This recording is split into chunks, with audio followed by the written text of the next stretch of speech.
नमस्कार। पश्चिम बंगाल विधानसभा चुनाव पर कैपिटल टीवी का खास शो बैटल ऑफ बंगाल देख रहे हैं आप। मैं हूं आपके साथ पूजा। बंगाल में शुभेंदु अधिकारी की सरकार लगातार एक के बाद एक बड़े बड़े फैसले लेकर साफ संदेश दे रही है कि अब बंगाल पुराने सिस्टम से अलग रास्ते पर चलेगा। हर दिन बड़े और कड़े फैसले लिए जा रहे हैं। मुख्य सचिव मनोज कुमार अग्रवाल ने पूरे राज्य के जिलाधिकारियों को सख्त आदेश जारी कर दिए हैं कि बिना सरकारी अनुमति के चल रहे सभी अवैध toll gate, drop gate, barricades और वसूली केंद्र तुरंत बंद किए जाए। यानी अब सड़कों पर होने वाली कटमनी वसूली पर सरकार ने सीधा वार शुरू कर दिया है। घुसपैठियों के खिलाफ भी एक्शन जारी है। एक बड़ा फैसला यह भी लिया गया कि एसआईआर प्रक्रिया में जिन लोगों के नाम मतदाता सूची से बाहर हुए हैं उन्हें अब अन्नपूर्णा भंडार योजना का लाभ नहीं देने का फैसला किया गया है। सुरक्षा और कानून व्यवस्था के मोर्चे पर भी सरकार अब आक्रामक मोड में दिखाई दे रही है और ये सारे फैसले टीएमसी में खलबली मचा रही है। शुभेंदु सरकार का एक्शन देख टीएमसी में बेचैनी बढ़ रही है। ममता बनर्जी, अभिषेक बनर्जी का हाल बुरा है। जो नेता नतीजे आने से पहले तक तृणमूल कांग्रेस नेतृत्व का लगातार बचाव कर रहे थे, अब वो खुलकर नाराजगी जताने लगे हैं और नेतृत्व पर ही हार का ठीकरा फोड़ रहे हैं। साथ ही आईपैक रेड विवाद मामले में ममता बनर्जी के खिलाफ ईडी की याचिका पर सुप्रीम कोर्ट में 22 मई को सुनवाई की तारीख भी तय कर दी गई है। तो शुभेंदु के ताबड़तोड़ एक्शन से क्यों मचा है टीएमसी में हड़कंप, क्या कुछ चल रहा है बंगाल में, आपको बताएंगे। चर्चा के लिए मेरे साथ स्टूडियो में मौजूद हैं कैपिटल टीवी के editor in chief doctor Manish Kumar और एग्जीक्यूटिव एडिटर राजीव जी। सर, आप दोनों का बहुत बहुत स्वागत है। धन्यवाद। सर, शुभेंदु अधिकारी जिस तरह के बड़े बड़े और कड़े फैसले ले रहे हैं उसको लेकर टीएमसी के अंदर क्या चल रहा है? देखिए, टीएमसी का पूरा जो स्ट्रक्चर था, पावर स्ट्रक्चर, इकोनॉमिक स्ट्रक्चर और बूथ कैप्चरिंग का स्ट्रक्चर, ये तमाम जिस तरीके का एक सिंडिकेट बनाया हुआ था वो पहले ही सप्ताह में उसको धाराशायी करने का ऐलान कर दिया गया। टीएमसी थी अपने गुंडों की वजह से। टीएमसी थी उनका जिस तरीके से पुलिस प्रशासन, लॉ एंड ऑर्डर के ऊपर पार्टी का कब्जा था। अधिकारी नहीं, पुलिस नहीं, पार्टी का कब्जा था। वो धीरे धीरे करके तोड़ा जा रहा है। ये टोल लेने वाले कौन है? ये सिंडिकेट कौन है? ये तमाम तरह के उगाही करने वाले, हत्ता वसूली करने वाले, ये सब टीएमसी के हार्डकोर वर्कर। अभी तो और भी बहुत सारे फैसले लिए जाएंगे और इससे इनकी कमाई होती थी। कमाई ऐसी कि घर के अंदर 50-50 करोड़ रुपए का कैश मिल रहा है, नोटों का पहाड़ मिल रहा है। इन्वेस्टिगेशन से मालूम चलता है, अभिषेक बनर्जी हो कि पार्थ चटर्जी हो या फिर कोई और, कोई लंदन में पैसे, कोई मलेशिया में पैसे, तो कोई बांग्लादेश में पैसे। ये पूरा का पूरा एक रैकेट। शुभेंदु अधिकारी इनसाइडर है। वो सारी हकीकत जानते हैं कि टीएमसी सरवाइव किस तरीके से करती है। ऑलरेडी जनता ने आईसीयू में भेज दिया और शुभेंदु अधिकारी बस एक ही काम कर रहे हैं, वो जितने भी पाइप वाइप लगे हुए लाइफ सपोर्ट सिस्टम, उसको एक एक करके निकालने का काम कर रहे हैं शुभेंदु अधिकारी। बिल्कुल। और जिस तरह के फैसले ले रहे हैं उससे क्या टीएमसी सरवाइव कर पाएगी, भले ही विपक्ष के तौर पर, लेकिन क्या सर्वाइवल ममता बनर्जी, अभिषेक बनर्जी का दिख रहा है क्या? देखिए, जिस तरीके से टीएमसी के अंदर अभी चल रहा है कि दो आधार हैं। आगे के चुनावों के लिए तैयारी करना है तो आपको एक नैरेटिव सेट करना पड़ेगा। यानी टीएमसी पश्चिम बंगाल में क्या कर रही थी और भारतीय जनता पार्टी क्या कर रही है, वहां की सरकार क्या कर रही है, इन दोनों के बीच आपको चुनना पड़ेगा कि आप किस तरह से भारतीय जनता पार्टी की सरकार के कामों को लेकर उस पर सवाल खड़ा कर सकते हैं। अब कंफ्यूजन यही से शुरू हो रहा है कि भारतीय जनता पार्टी की सरकार बनी है, ये क्लियर कट नैरेटिव जा रहा है कि मस्जिदों पे आजान देने के लिए लाउड स्पीकर का इस्तेमाल नहीं होगा। घुसपैठिए यानी कि एसआईआर की प्रक्रिया में जिसे हटा दिया गया है, यानी वो लोग जो नागरिकता साबित नहीं कर पाए उसको सरकारी योजनाओं का लाभ नहीं मिलेगा। एक सेक्शन, यानी जो शुभेंदु अधिकारी बार बार कहा करते थे, अपने नंदीग्राम में भी उन्होंने कहा था कि हमारे जितने मुस्लिम डोमिनेटेड बूथ थे वहां से वोट नहीं मिले। अब नंदीग्राम में ये सोच कर मत बैठो कि हम सबके लिए काम करेंगे, हम उन्हीं के लिए काम करेंगे जिन लोगों ने हमारा सपोर्ट किया है, जहां से हमें वोट मिला है। सरकारी काम अलग है और व्यक्तिगत काम अलग है। सरकारी काम मतलब सरकार की योजनाएं जो चलेगी वो सबके लिए चलेगी, सड़कें बनेगी तो सब उस पर चलेंगे, अगर विकास की कुछ योजना है तो सबके लिए होगा।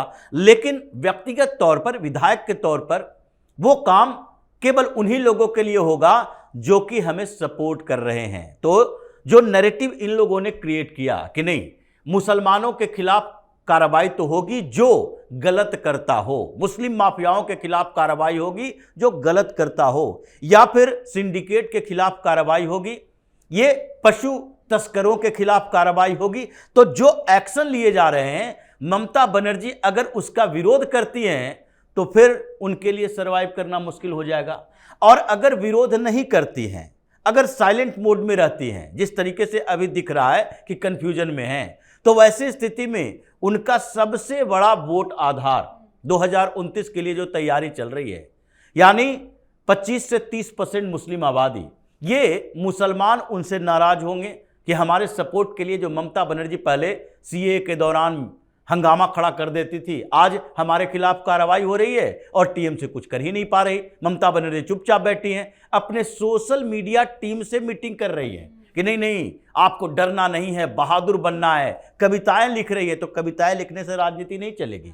तो जो अभी ममता बनर्जी का कंफ्यूजन है वो टीएमसी के अंदर दिक्कत पैदा कर रहा है कि क्या टीएमसी आगे इसी रवैये का इस्तेमाल करेगी, ऐसे ही रुख अख्तियार करेगी, या फिर कुछ आक्रामक होगी। अगर नहीं होगी तो एक तरफ कुआं है, एक तरफ खाई है। बिल्कुल। और अब तो शुभेंदु अधिकारी ने यह भी ऐलान कर दिया है कि पुराने जितने भ्रष्टाचार के मामले थे उन फाइलों को भी दोबारा खोला जाएगा। लेकिन अभी जिसकी फाइल चल रही है, यानी कि शुभेंदु के पीए की जो मर्डर हुई, उसको लेकर सीबीआई का क्या एक्शन पिछले 24 घंटे में हुआ? देखिए, सीबीआई ने साफ कर दिया है 3-4 चीजें। नट सेल में समझ लीजिए, अभिषेक बनर्जी तक ये जांच की आंच पहुंच रही है, सीधा सीधा। कारण सीबीआई ने कहा कि ये टारगेट किलिंग है, बाहर से हत्यारों को बुलाया गया, शार्प शूटर्स हायर किए गए, इसमें इंटर स्टेट गैंग इन्वॉल्व है, इनको कोई लेना देना रथ से नहीं है। टारगेट कुछ और भी हो सकता था, लार्जर टारगेट हो सकता था, क्योंकि इतने बड़े रिसोर्सेस को मोबिलाइज करना ये किसी छोटे मोटे आदमी के लिए तो किया नहीं जा सकता। भाई किसी पीए को मारना है तो लोकल बंगाल में एक से एक बमबाज है, इलेक्शन का समय है, कोई भी गाड़ी पे बम मार दिया होता, मौत हो गई होती। लेकिन इतना बड़ा प्लान अगर आप बना रहे हो तो टारगेट कुछ और भी हो सकता था। सीबीआई इन सब चीजों की जांच कर रही है, पैसे कहां आए, किधर गए, किसने दिए, ये सारी चीजें हैं। क्यों? क्योंकि सीधा सीधी सीबीआई ने कहा कि ये मामला टारगेट किलिंग का है, बहुत बड़ी साजिश रची गई जिसके तहत ये मौत हुई है। तो ये साफ है, बीजेपी वाले लगातार कह रहे हैं अभिषेक बनर्जी को पकड़ो, अभिषेक बनर्जी को पकड़ो, और वो पहले भी धमकी दे रहे थे।